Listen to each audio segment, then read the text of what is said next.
Hi, everybody. I'm here today to read to you the second chapter from Geraldine McCaughrean's book, The Jesse Tree, and it is illustrated by B. Wiley. And you heard the first chapter yesterday during church, and Hubert and I thought that this would be great to share with you a chapter each day. So dig out your coloring pencils or whatever it is that you like to craft with, and feel free to make a symbol as you listen to the story. This chapter is called The Paradise Garden. First, there was the idea, complete and perfect, the beginning, the end, and everything in between. God is a crafter, you see, and a crafter always plans before they begin their work. Then God flexed fingers and began. God made light, and with it warmth and beauty. God took all the makings into God's own hands, energy, gases, liquids, and solids. And when God had finished, there was the world spinning in and out of sunlight, with the moon to light the darkest hours. God put fish in the seas and animals on the land. In the loveliest spot of all, God planted a garden. Last of all, God made a gardener out of clay, prettier than a sloth, not as marvelous as an angel, though, somewhere in between the two.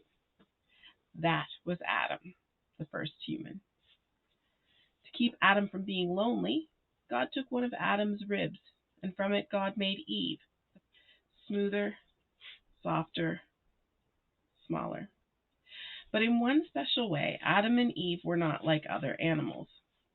When God breathed life into them, God passed on a little something of themselves. A family likeness, you mean? I get you. My mom says I look like my grandma, said the boy. But why the sun and the moon? Why didn't you carve Adam or Eve? I told you, boy, these are symbols. They represent the time when God began the great plan. As it happens, Adam and Eve almost ruined everything. But people who come into this church will look at this sun, this moon, and remember how God created the world. And now you're creating it all over again, said the boy. The old man was so angry that his fist tightened around his chisel, and he shook it. Don't talk such wickedness, boy. I don't liken myself to God. That'd be falling into the sin of pride, that would. The boy looked startled. Why? You said it yourself. There's a likeness, a family likeness. It's just that you're using wood, not clay. Go on with the story. I'm not here to tell stories, raged the old man. I'm here to work, if I'm left in peace. Is that what Adam and Eve did? Stop God from working? You said they nearly ruined everything. What did they do? The old man felt cornered, as if a dog had pinned him against the wall of the great empty church. He looked toward the door for a mother or father who might come and call the boy off. No such luck. There is everything here in paradise that you will ever need, said God to Adam and Eve. Food, shelter, birdsong, me. Eat whatever you want, strawberries, mangoes, honey, anything. Just don't eat from the tree in the middle of the garden, the tree of knowledge. It was a test, you see, a test of their love for God. Suddenly, of course, there was nothing so interesting to Adam and Eve as the tree in the middle of the garden. Why was this one so different from the rest? How? Time and time again, Adam and Eve were drawn back to stare at the forbidden fruit of the tree of knowledge. Eat, a voice said to Eve. Taste, and then you will know. Why else is it called the tree of knowledge? A beautiful creature with shimmering scales and a forked tongue crept out from among the roots. Eat, and then you will know as much as God does. It was a test, you see, of whether they would put themselves or God first. With a delicious shudder of excitement, Eve picked a juicy piece of fruit and bit into it. Adam ate too. Bitter. No great wisdom descended upon them. All they knew was that they should not have done it. They looked down at their slender brown bodies and didn't think that they looked so beautiful anymore. "Now look what you've done. Cover yourself up," snapped Adam.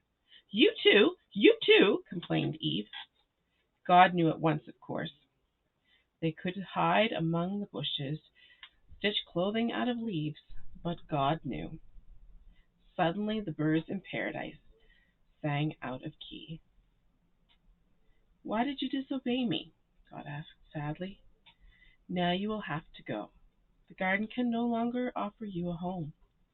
Don't come back until you have found my forgiveness."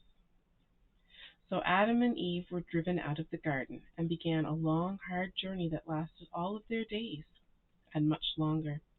Their children and their children's children went looking for the way back to the Paradise Garden, but none of them could find it. They all disobeyed God too, some in much worse ways than Adam and Eve. Much worse. God had a rescue plan, of course. One day, God planned. "So what happened to the garden?" the boy interrupted. The question took the old man by surprise. "God sent an angel at the gate with a fiery sword to keep out trespassers," he added pointedly. "But what happened to the tree of knowledge? Did God chop it down?" This was insufferable. "I don't know. Maybe. Why should God? It's lost to us. At any rate, you and I will never see it." The boy got up and came closer to examine the knobby roots of the carved Jesse tree. "That's why you're planting a new one." The old carpenter grunted his disgust. "Haven't you been listening to a word I said? I told you, this is a Jesse tree, not the tree of knowledge." "It's teaching me plenty," said the boy, and then he was gone.